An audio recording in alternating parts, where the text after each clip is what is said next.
Si tu imprimes de l'argent, à long terme, ça va créer de l'inflation. Tu peux pas passer à côté. Il n'y a pas d'autre moyen de t'en sortir. John Kenneth Galbraith, un autre économiste qui a gagné un prix Nobel aussi, lui a répondu, ouais, ben à long terme, on va tous être morts.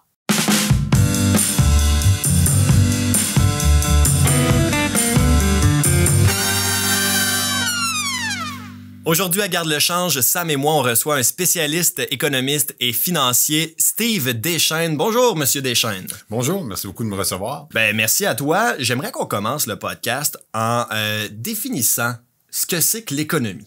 Ben, l'économie, c'est beaucoup plus simple que ce que les gens y voient. C'est le fait, en fait, de travailler pour combler certains de nos besoins. Alors, t'as faim, tu prends une pomme dans l'arbre, tu viens d'accomplir un acte économique. Tu te bâtis un toit, pour ta famille, pour vous protéger quand il pleut, quand il neige. Tu viens de faire un autre acte économique. Alors, l'économie existe en soi, là, qu'on veuille, qu'on ne le veuille pas. C'est tout simplement le fait de, entre guillemets, gagner notre pain à la sueur de notre front parce qu'on n'a pas le choix. Sinon, nos besoins ne seront pas comblés et puis on va avoir des problèmes.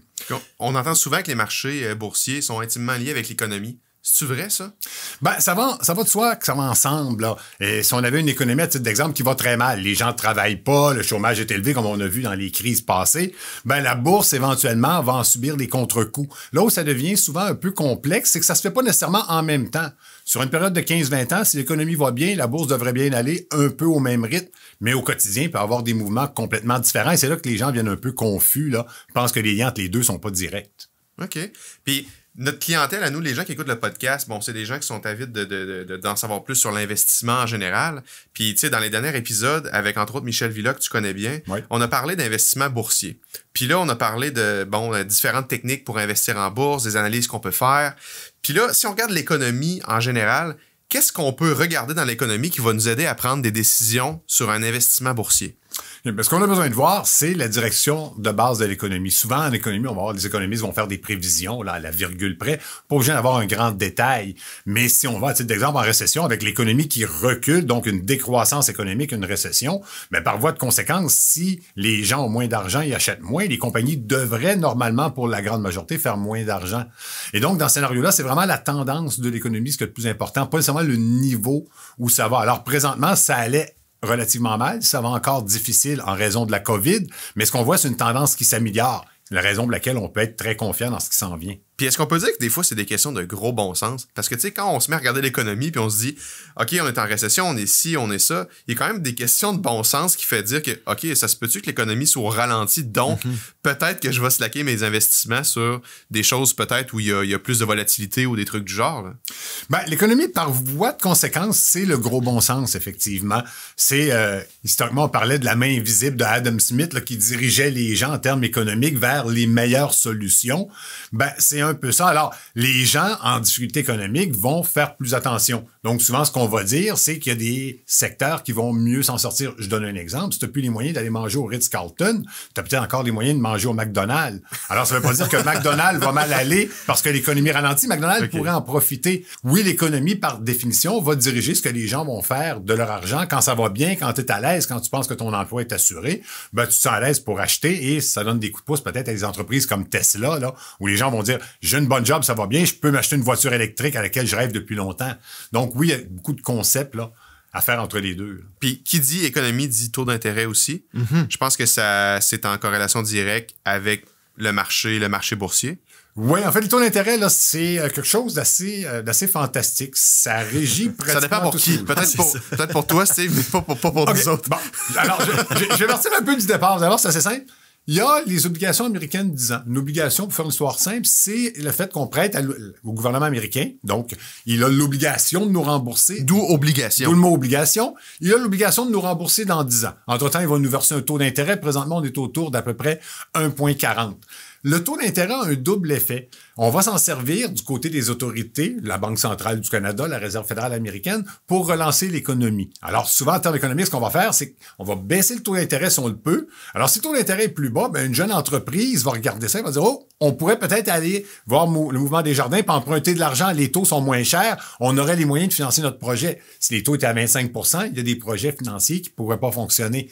Alors, les taux d'intérêt servent justement à donner un coup de pouce à l'économie ou dans certains cas, un peu à la ralentir. Alors oui, c'est probablement le principal outil que les décideurs ont pour intervenir dans l'économie. C'est une valve. Mais ils sont basés sur quoi, les taux d'intérêt? Oui. Ben, il y a le taux directeur qui est le taux peut-être le plus simple à comprendre, qui lui est fait par la Banque centrale. La Banque centrale du Canada, la Réserve fédérale américaine, ce sont des banques centrales, donc des organismes là quasi gouvernementaux, si on veut, qui, eux, ont comme mandat de fixer un taux du jour. À chaque fin de journée, la Banque nationale doit de l'argent à Desjardins ou le contraire. Plutôt qu'on s'envoie de l'argent, on se le paye à un taux qui est le taux du jour. Parce qu'ils disent, écoutez, si vous ne faites pas affaire ensemble, passez par nous, on va vous le prêter, puis on va le redonner à l'autre, et vice-versa. Alors, eux nous garantissent que pour prêter pendant une journée, on a un taux garanti. Ça, c'est ce qui est garanti. Tout le restant, c'est des gens qui eux-mêmes vont prêter ou non leur argent au gouvernement.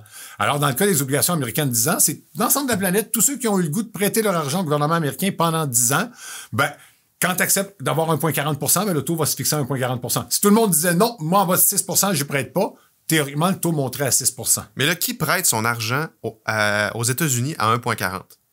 Parce que ça me semble pas intéressant. OK. Ben, ça dépend toujours pour qui, évidemment. Là. Pour ce qui est des Européens, leur taux, au lieu de 10 ans, est négatif.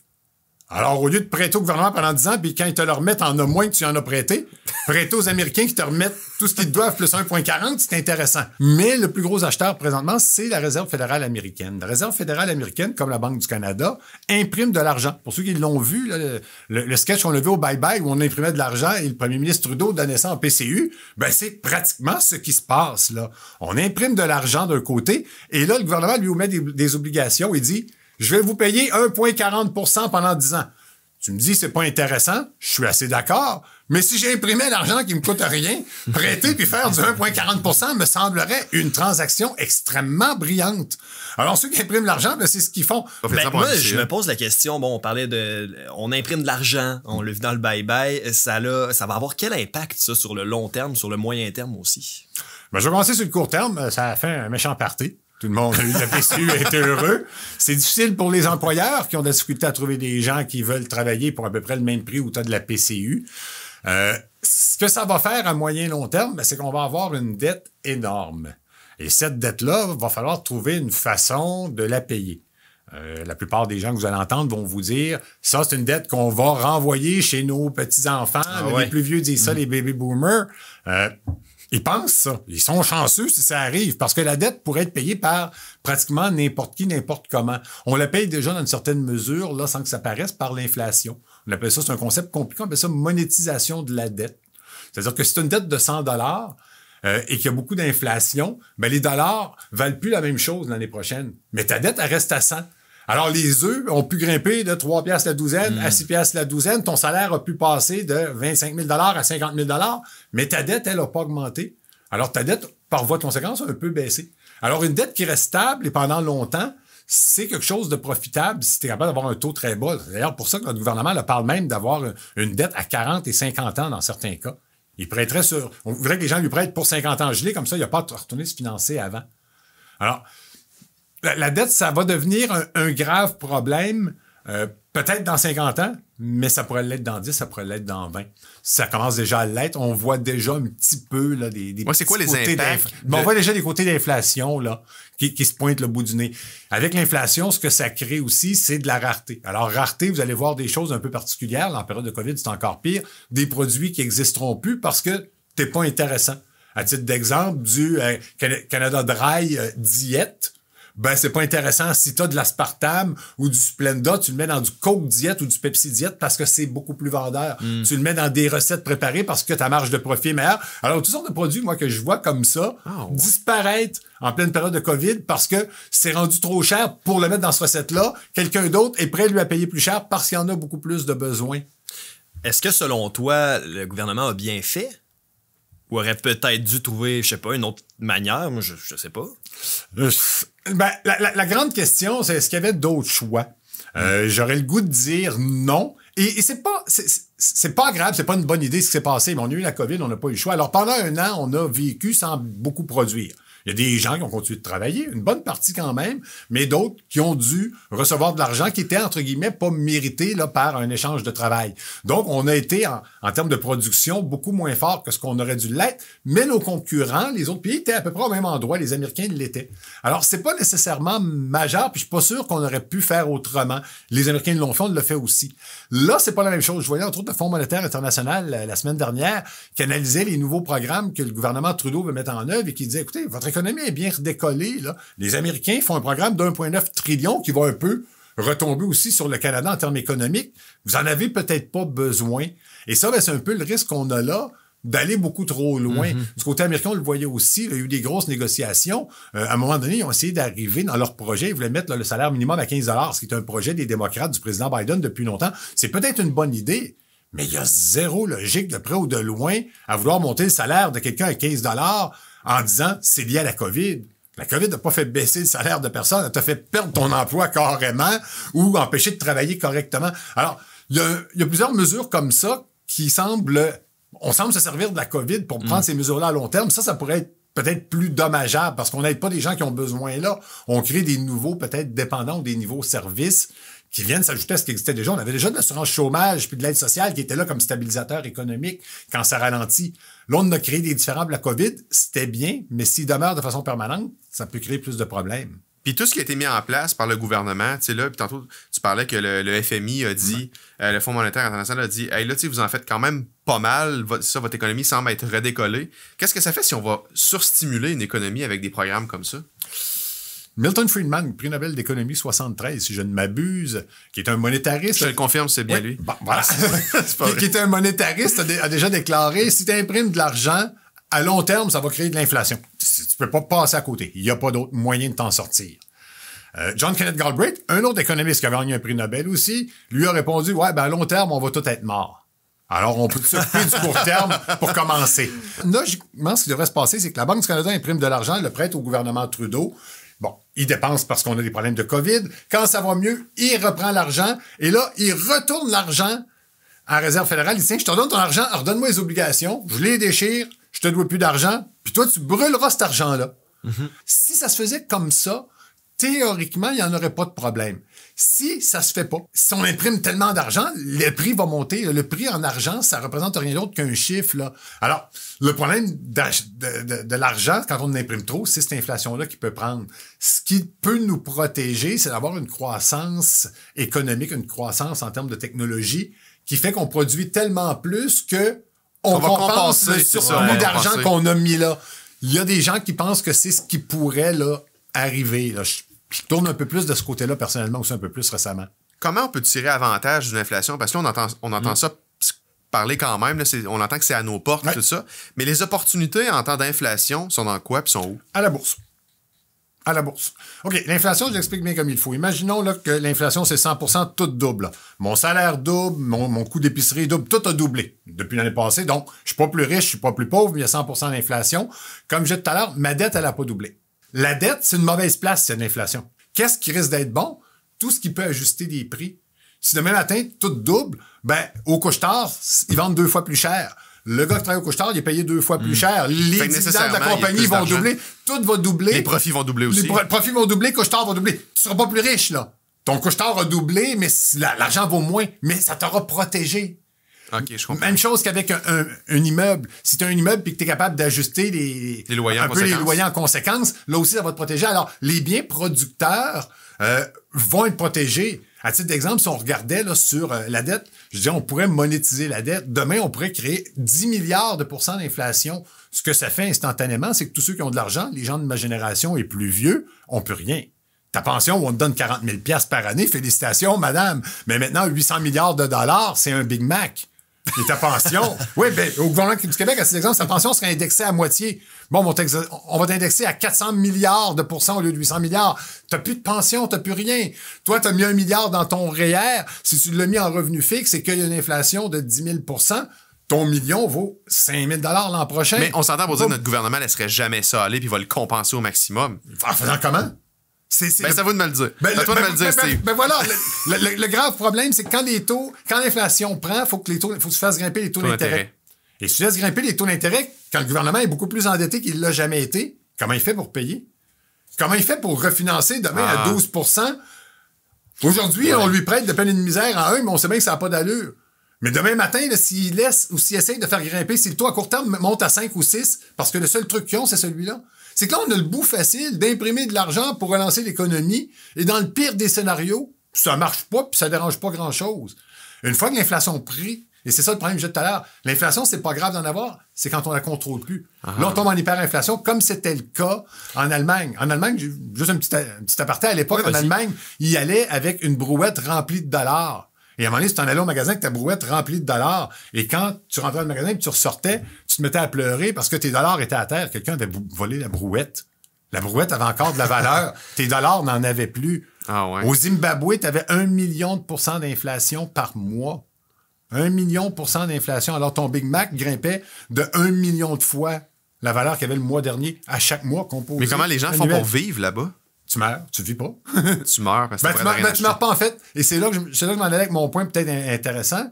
Les gens plus vieux, dans un scénario comme ça, passent pas à travers. Tu as de la richesse accumulée qui vaut plus rien. C'est ça. Alors, ce qui te reste, c'est quoi? C'est tes actions qui auront grimpé en hyperinflation peut-être. Ta maison, comme je disais tout à l'heure, avoir de l'immobilier ou une maison. Ah, okay. Ben, c'est encore ta maison puis tu habites encore dedans.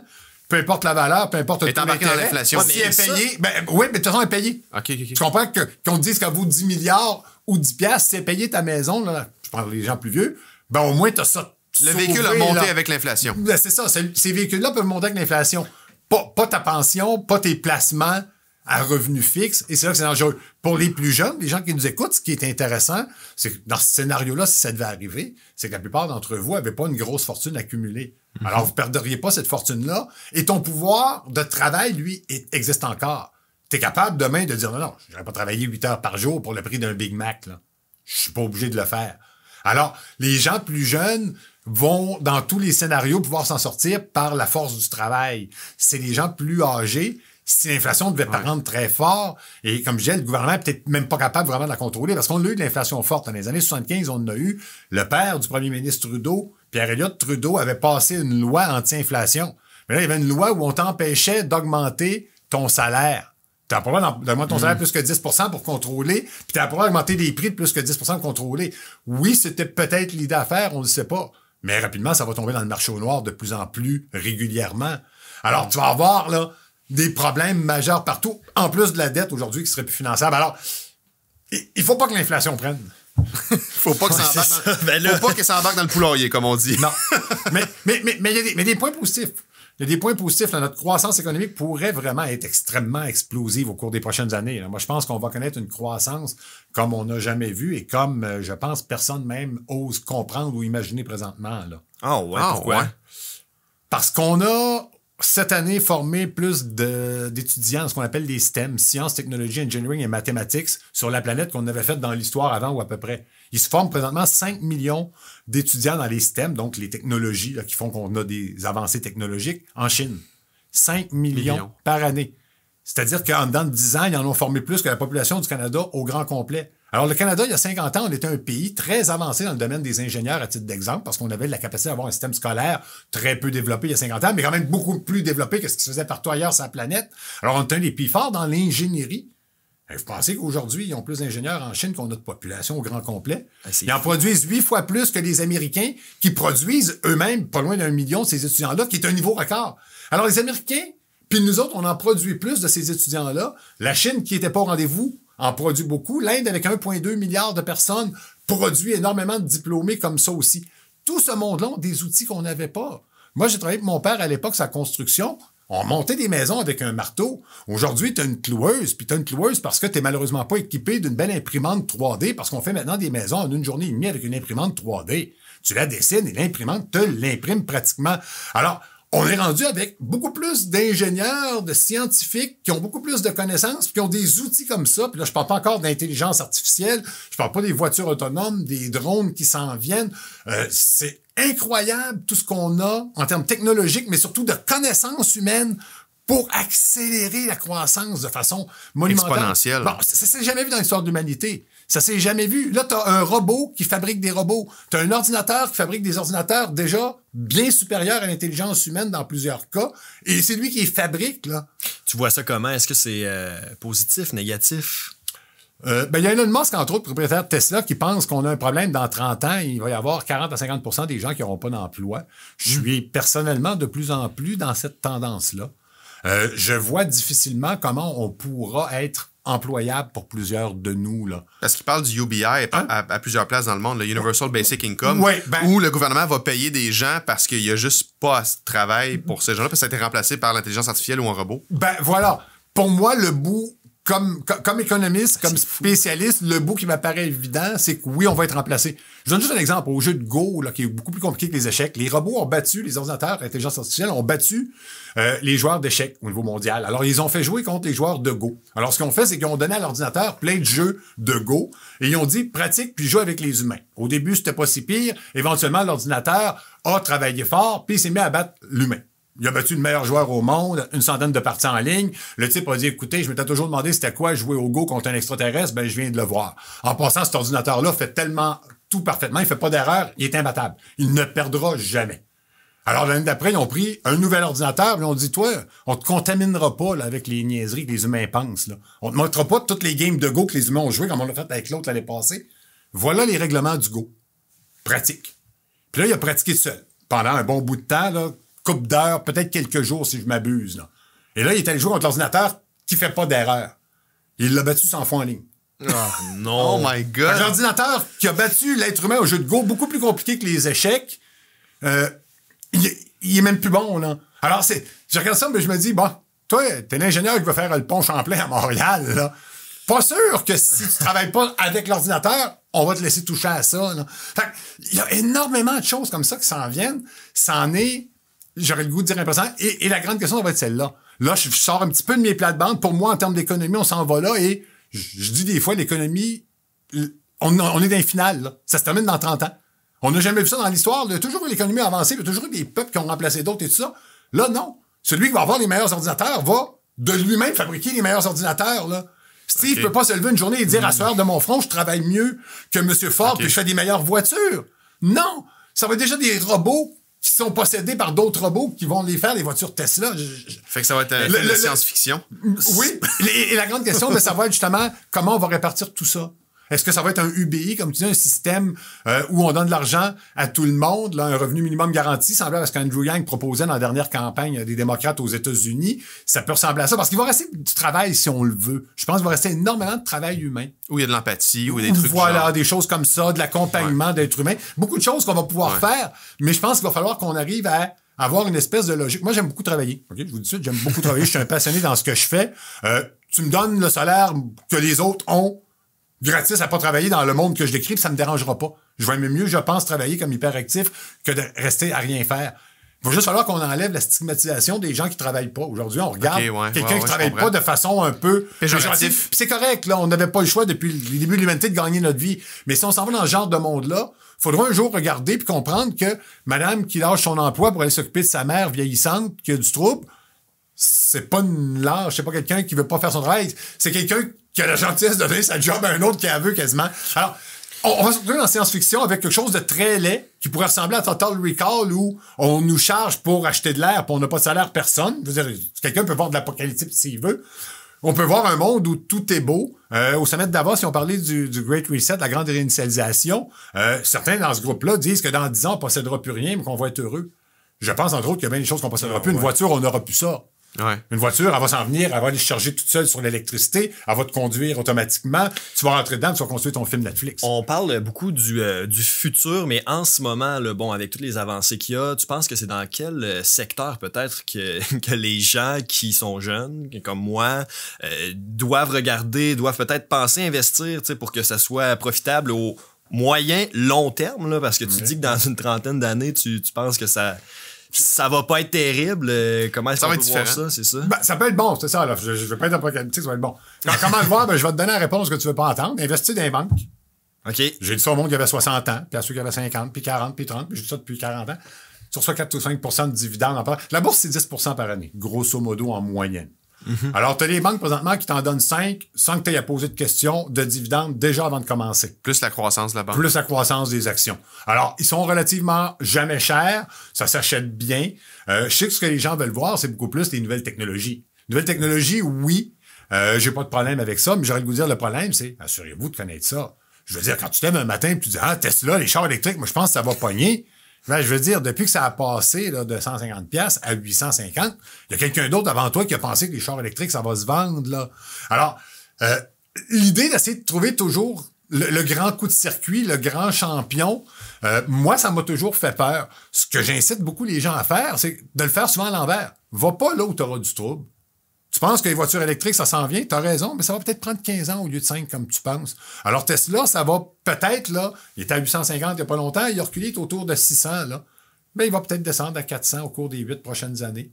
Puis il va peut-être y aller à 5000$ l'action, mais dans 15 ans, ça va être longtemps, puis tu seras plus là depuis longtemps.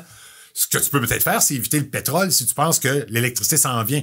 Ça, par voie de conséquence, si tu tombes de 5 ou 10 ans, il va partir pareil. En particulier, le pétrole canadien. Le pétrole, présentement, au Canada, c'est pas compliqué, c'est un pétrole qui est considéré sale.